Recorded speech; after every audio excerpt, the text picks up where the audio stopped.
yung gusto ng Diyos. Ano man ang pinagdadaanan mo, God wants you to move forward. Kung ikaw ay nagkasakit, nagdumaan sa problema, bumagsak ang negosyo, nawalan ng trabaho, o ano man ang pinagdadaanan mo ngayon, isa lang ang gusto ng Diyos sa'yo.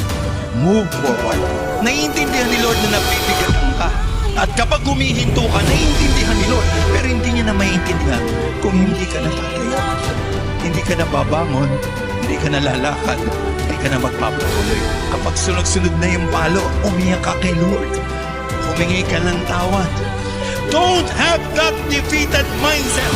Hindi kalooban ng Diyos na ang laman ng isip mo ay palaging natatalo ka. Ang kalooban ng Diyos, anak ka niya at mananalo ka at pagpapalain ka ng Diyos at may inihanda siyang mabuti para sa iyo. You are not born defeated. You are born a winner. Hindi ka pinanganak para matalo. Pinanganak ka para magtagumpay sa harapan ng atin. No! We are more than conquerors through Him. Lakas! Jesus Christ will love us. Maraming bigat, dala-dala tayo. Pero tandaan mo, kahit na mabigat ang buhay, basta kasama mo ang Diyos, tagumpay ka pa rin na lumalaban sa lahat ng bigat ng buhay. Can I hear amen?